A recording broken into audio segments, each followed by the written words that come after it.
Hello everyone and welcome back. We've got a lot of news for Medieval 3. Creative Assembly have just done a massive stream showcasing gameplay and plans for the future. There's quite a lot to talk about. I have done as many notes as I could, so we're going to talk about that because this is kind of exciting. It does feel like Medieval 3 is going to be a lot more than your typical Total War game, taking some elements from, like, say, for example, Crusader Kings 3, which I think is what a lot of people wanted. So without further ado, let's just jump right in, because the sooner this video is done, the sooner I can go buy some more ice cream. The heat wave here is very brutal. So first things first, there are some general notes. So CA state that they do not use AI in relation to the image that was very weird in terms of, like, there were ships over bridges and the rest, right? It was a mix-up of bundled layers. This is actually a common mistake when it comes from art and software. If you use, say, for example, Photoshop, so that's what's happened. They haven't stated if they use Photoshop or something like Krita or whatever. But yeah, I mean, that happens. I don't think Creative Assembly are going to be using AI art. It is known that Sega are using it right now, but CA do have a lot of, like, love for artists. So I don't think they're that stupid. Anyways, the game is still in pre-production. They've stated multiple times. That's fine. They're currently working on rosters and are locking down units for different factions, hiring more consultants for different possible factions, like the HRE, which they've confirmed is going to be a playable faction, Crusading History, the Middle East, and the rest. CA are looking at heraldry for factions, cultures, units, and classes, and you will not be upgrading units per se, but rather equipment. The last thing is the reason that they keep doing showcases in Iberia is because it's got so much going on during the period, so it's easier for them to build a frame there. Which is really funny because they are not currently a launch faction. We'll get to that a little bit later. There is a vote going on. The next thing is characters and dynasties. Characters are still going to be very important for Medieval 3, and any UI stuff that you're seeing in game, by the way, right now is still, like, work in progress. So attributes and traits on characters are key. Skill trees are currently not planned for Medieval 3. But how to use characters? So they're moving away from generals, agents, etc. Characters will be more universal, it seems. If you use a character more in diplomacy, he'll naturally be better at diplomacy than at warfare. So you're going to be able to build up your characters as you wish. Again, kind of similar to how Paradox does stuff. I've played a lot of Crusader Kings 3, by the way, so that's where I'm drawing the parallels from. And I think that's a really good thing to do. At the end of the day, you want to tailor characters to be specific, right? As a player, you're playing as the crown, not the dynasty. You're not selecting characters, you are selecting realms as a faction. So this is pretty interesting because, of course, realms and stuff are going to change around, and they do mention that, yeah, you know, dynasties can be ousted and just things can change up. That's in the other section anyway, so don't you worry, there's still a lot to talk about. So you can use characters in a mix of ways. Send them to your own settlements, for example, to get your bonuses. They specifically mention stuff like what happened in Three Kingdoms, where you'd be able to send out a character into a different commandery, get yourself some extra growth, public order, and the rest. And they do mention that there's a lot more to it than just that. Or you can make them be diplomats if you need them, send them out to get trade agreements, start new alliances, all the rest from there. Dynasties might be able to inherit traits, meaning any good traits can pass down to your newer characters, similar to Crusader Kings 3, I guess. Creative Assembly was specifically mentioning stuff like sieges, like if you're into a lot of combat, your dynasty might be known for more combat-based roles. I kind of like that. So this is going to allow you to really have a good experience. If it's something similar to what they're doing with CK3, that really could be great for Total War in the future. Dynasties can be in different realms, kingdoms, and you can plan stuff around this, like potential allies. So this, again, I'm going to be going back to CK3 a lot. I think it just makes a lot of sense. Think about it. If you've played that game, you've got a character in your family that might have gone into a different location. He's left your kingdom and he's now building up his own nation. He's taken over political marriages and the rest. These characters could, in fact, play out for you to have a potential alliance. Maybe you could find out a way to absorb that realm. Yeah, I mean, this sounds pretty cool. At the end of the day, this having different people within your dynasty building up their own nations might be kind of cool. Dynasty progression will be noticeable, both good and bad, via stuff like agendas, factions within factions, changing succession laws, etc. And civil wars can start, agendas can unlock new buildings, there can also be consequences. I like the idea of this. Basically, again, what we've seen in stuff like Crusader Kings, so maybe there could be a push where another character within your bloodline might be a better ruler in the future, or a civil war started because there have been events that have popped up and now the factions aren't keen on you as a leader and they want to oust you or kill off your son. I kind of like this. This is going to allow for a lot more roleplay aspect, which people do like when it comes to a sandbox game, because remember that Total War is still a sandbox title. So in regards to gameplay, they didn't show too much. It was mostly just them talking, but to be fair, it's incredibly hot here in England, so I'm assuming... And they said that they didn't have the aircon also, so I guess they were all suffering there too. But they did show off a Dynasties panel, which is kind of cool, because this shows that you've got your dynasty, but members of your dynasty can be found in different locations. This was kind of common through Iberia around this period, so... there is potential there for unification and maybe even just some family infighting, maybe? I'd like to see how this can progress. Again, this is still pre-production, so they're still trying to find the vision of what Medieval 3 is going to be. So in regards to traits and attributes, we can see pretty much in the same style as older Total Wars. So you've got like multi-stars there to show how good they are. Obviously, the more stars you have towards piety, the more pious you are. The traits down there are pretty much what we're used to. You're loyal, economist, opportunistic, charismatic. This is pretty cool. And obviously, we do know here that traits can be passed down, which could be kind of interesting. I think it looks like the dynasty as a whole might be able to pass down certain attributes too, because authority, cunning, and the rest seems to be locked towards the house rather than anything else. But again, this is still very early. Probably conceptually, they're just trying to mock things up and see from where things can go. It does look pretty cool. I do like the idea of getting like the character shown up to like this. This is pretty cool. I like it. And you can see like there is a lot of stuff that your character can do. There's like politics, diplomatic, military, economic. Good lord, it's very hot. This is just a friendly reminder if you're watching this video. Make sure that you're drinking some water, yeah? Very important. Okay, so regarding the agendas, these can be very similar to like the faction effects that we currently have when it comes to Warhammer, right? Every now and then there'll be like a pop-up and this will be like, oh, you know, call the population to stop the spread of Nurgle corruption and the rest, right? Now, it does look like there are better rewards here. So there are, like, the problem here is that they had their cameras over certain sections. But, like, this is a thing between, like, the religious stuff and the knightly orders.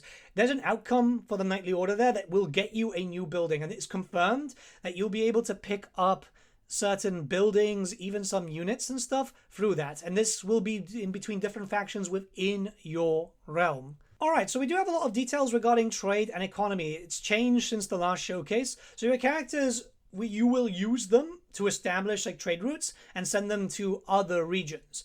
Trade routes aren't tied to factions anymore, but regions. So this is the example of you sending stuff out from Cordova to your other regions and then having those trade routes going to foreign factions. And even then, it's going into the regions of those foreign factions, meaning that they will have specific types of resources only available to them within certain regions, rather than it being like how it is with Total War Warhammer right now, where it's more just a trading resource that doesn't really do anything. It just nets you a little bit of extra money. So this is good. This is good. It's good to see the improvement there, right? So your regions included, you'll see traders moving casually through the map down the road, which aren't implemented, the roads themselves. And since you will build trade within your own lands, you will have room to build your own proper trade network. Trade won't be as boring as it used to be, and you will feed those resources to your regions and foreign factions. There's 3 tiers to resources, meaning you have it, you build it up as a hub, and your own region, and then other factions can then trade it away too. So I'm hoping this means that diplomacy is going to be quite thorough here, meaning that you can lock into trade agreements and basically not get screwed over by player bias and the rest. So they used resources like iron as an example, and they will help in later games, stuff like specific units and buildings, but there's going to be loads of different types of resources. Enemies can, in fact, damage your supply chains, so you'll want to defend those trade routes with castles, because you know that you can build castles in case they're under heavy attack.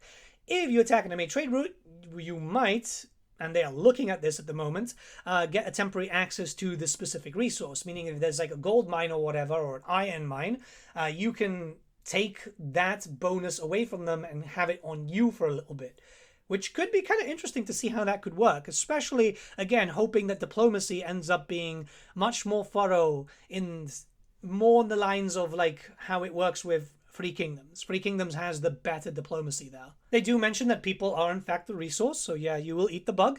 But when you recruit a unit, you're taking out of your own population. Buildings that you construct will have a workforce demand, which is reduced if you need to raise an army also.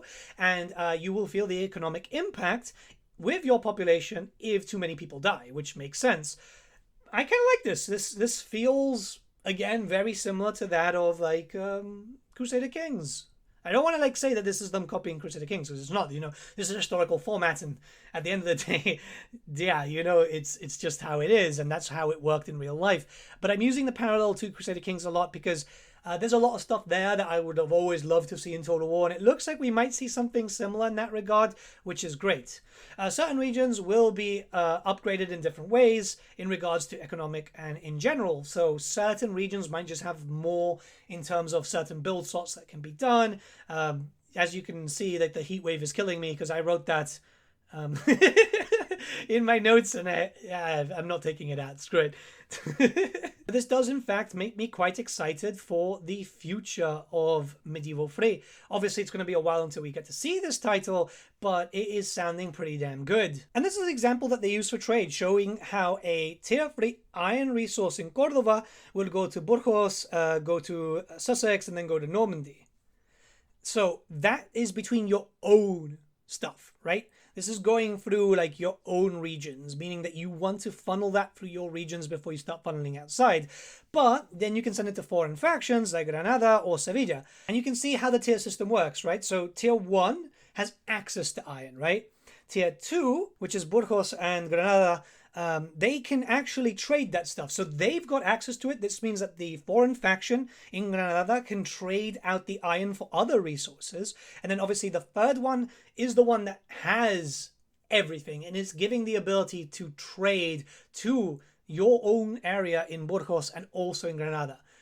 I'm really curious to see how trade routes are going to be ocean-wise, because we did hear that they had some navy ships, trade ships, but they were bugged and they were going through the land, which, yeah, I mean, that's fine. But, yeah, trade routes look like they're going to be very, very thorough.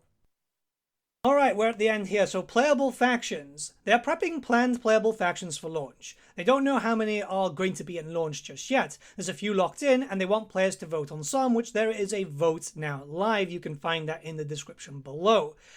Playable faction means uniqueness in-game. If you pick England, for example, you need to feel like while you can blend it with other cultures, you're still playing the English. There will be more factions in the future, obviously, so likely potential DLC. The campaign map is fairly big. Don't worry, I've got to showcase that later.